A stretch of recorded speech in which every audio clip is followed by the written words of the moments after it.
Assalamualaikum warahmatullahi wabarakatuh. Bagaimana kabar teman-teman kelas 5 yang solih-solihah pada pagi hari ini? Alhamdulillah, semoga kalian selalu sehat dalam perlindungan Allah dan jangan lupa untuk tetap terus semangat belajar. Baiklah teman-teman, hari ini kita masuk pada pelajaran SKI masih di bab peristiwa Fatu Mekah dengan kompetensi dasar menceritakan sebab-sebab terjadinya Fatu Mekah. Dan indikator yang menjadi fokus pembahasan kita pada hari ini adalah menceritakan perang Hunain yang terjadi setelah peristiwa Fatu Mekah.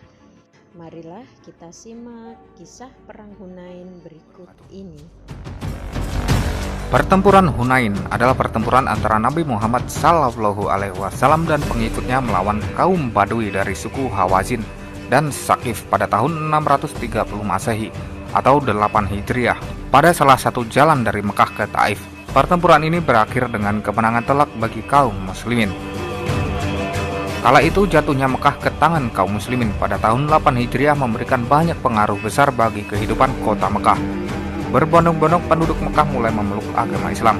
Quraisy sebagai lambang kekuatan Mekah kala itu mampu ditundukkan oleh Rasulullah SAW dan pasukan-pasukan pemberaninya. Selanjutnya Mekah berada pada fase pemulihan dan perbaikan untuk menjadi kota yang kembali kondusif setelah peristiwa Fatu Mekah ini.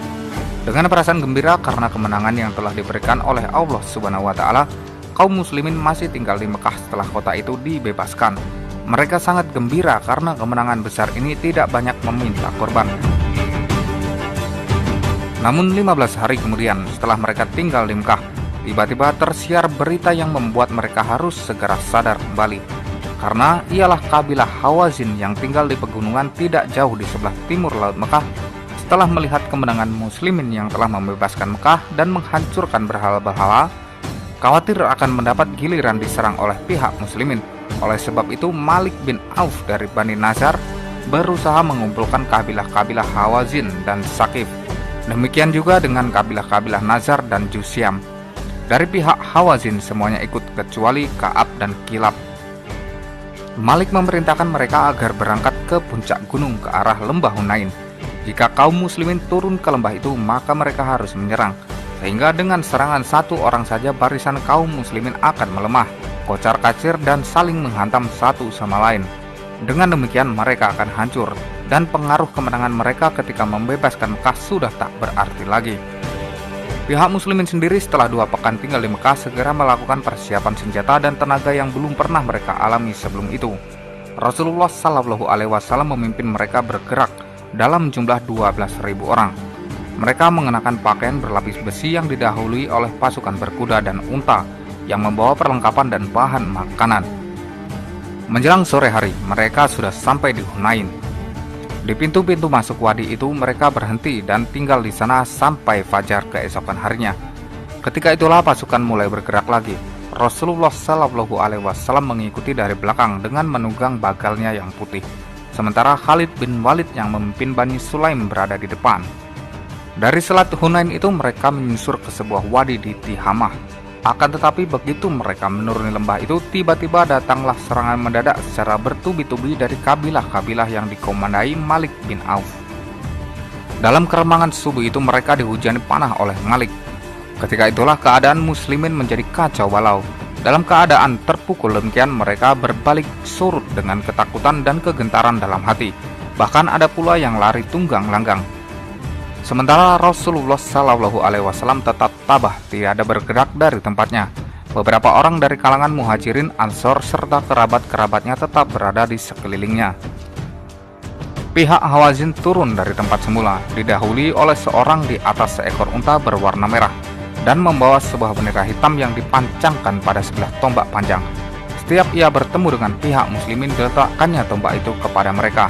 Sementara pihak Hawazin, Saqif dan sekutu-sekutunya terus meluncur turun dari belakang sambil terus-menerus menghantam. Semangat baru timbul dalam hati Rasulullah. Dengan bagalnya yang putih itu, beliau ingin menerjang sendiri ke tengah-tengah musuh yang sedang meluap-luap seperti banjir itu. Akan tetapi Abu Sofyan bin Harits menahan kekang begal dan dimintanya jangan maju dulu. Abbas bin Abdul Muthalib, seorang laki-laki yang berperawakan besar dan lantang suaranya berseru untuk memberikan semangat dan dukungan moral.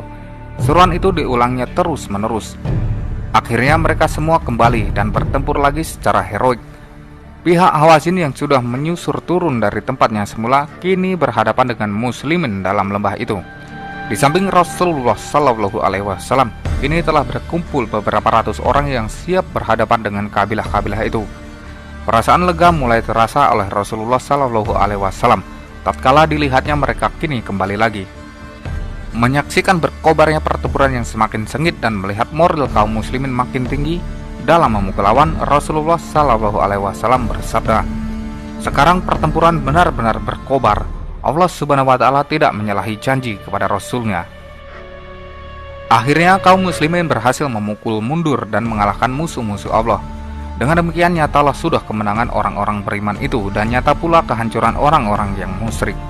Kemenangan muslim yang sangat menentukan itu ialah karena ketabahan Rasulullah Shallallahu Alaihi Wasallam dan sejumlah kecil orang-orang yang bersamanya. Dalam hal ini turunlah firman Allah, "Sesungguhnya Allah telah menolong kamu, hai para mukmin, di medan peperangan yang banyak. Dan ingatlah peperangan Hunain, yaitu di waktu kamu menjadi congkak karena banyaknya jumlahmu. Maka jumlah yang banyak itu tidak memberi manfaat kepadamu sedikitpun, dan bumi yang luas itu telah terasa sempit olehmu. Kemudian kamu lari ke belakang dengan tercerai-berai. Kemudian Allah menurunkan ketenangan kepada Rasul-Nya dan kepada orang-orang yang beriman, dan Allah menurunkan bala tentara yang kamu tiada melihatnya, dan Allah menimpakan bencana kepada orang-orang yang kafir, dan demikianlah pembalasan kepada orang-orang yang kafir." Akan tetapi kemenangan ini tidak diperoleh dengan harga murah oleh kaum muslimin. Mereka membayar kemenangan itu dengan harga yang mahal, dengan jiwa orang-orang penting, dengan pahlawan-pahlawan yang gugur dalam pertempuran. Meskipun jumlah semua korban tidak disebutkan dalam buku-buku sirah Nabi.